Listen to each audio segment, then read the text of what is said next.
Au nom du Père et du Fils et du Saint-Esprit, ainsi soit-il. Shalom, bien-aimés frères et sœurs dans le Seigneur.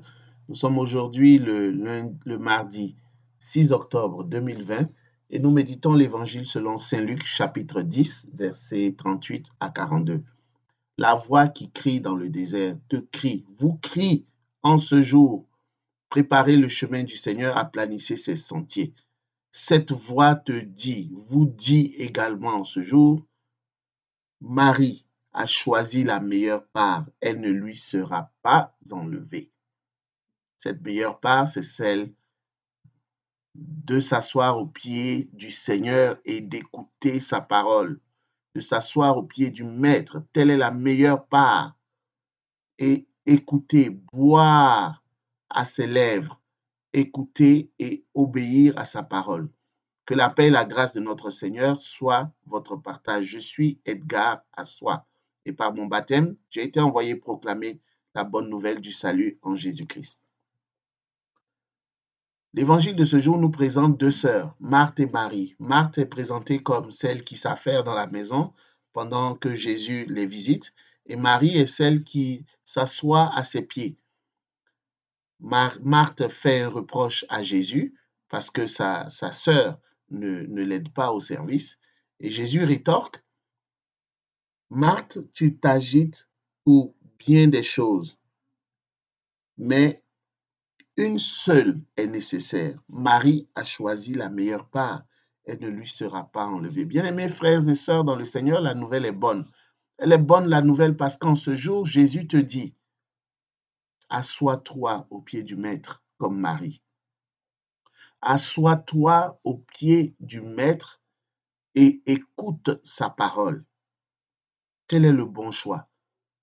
Tel est le meilleur choix qui te conduira à la vie éternelle. Et c'est un choix à poser aujourd'hui. Il y a urgence pour toi à poser à faire un tel choix. Et ce choix t'est nécessaire ici et après ton pèlerinage sur terre. Ô Père, fais le bon choix. Il m'est arrivé malheureusement dans ma vie de faire des mauvais choix et j'en ai fait les frais. J'ai regretté amèrement souvent certains choix que j'ai eu à faire. Et il est important aujourd'hui de nous souvenir qu'avant de faire un bon choix, nous pouvons suivre une démarche de discernement moral qui est très importante. Une démarche toute simple, en 4 étapes. La première étape, il s'agit de voir quelle est la situation, quel est le problème qui se pose à moi. La deuxième étape, c'est discerner. Discerner, c'est réfléchir, c'est m'informer, c'est parler avec des gens de confiance, c'est prier également, demander à l'Esprit Saint d'éclairer mon intelligence. Ensuite vient le temps de l'action, agir. Nous posons des actions, nous prenons une décision et après avoir pris une décision, nous pouvons, en dernière étape, évaluer notre décision en regardant les conséquences que notre décision a provoquées. On peut savoir si ça a été une bonne décision ou une mauvaise décision. C'est très important d'apprendre ce cheminement, d'apprendre à faire des bons choix comme Marie aujourd'hui, bien sûr pour notre vie spirituelle, mais dans notre vie même de tous les jours, nous faisons des choix quotidiennement.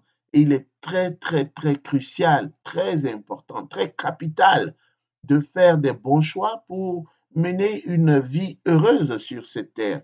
Malheureusement, quand nous faisons des mauvais choix, nous pouvons aussi en tirer des leçons et transformer nos mauvais choix en quelque chose de bon, en quelque chose de positif, au moins pour ne plus avoir à répéter des mauvaises décisions. Que la paix et la grâce de notre Seigneur soient votre partage en ce jour, au nom du Père et du Fils et du Saint-Esprit, ainsi soit-il. Va et fais les bons choix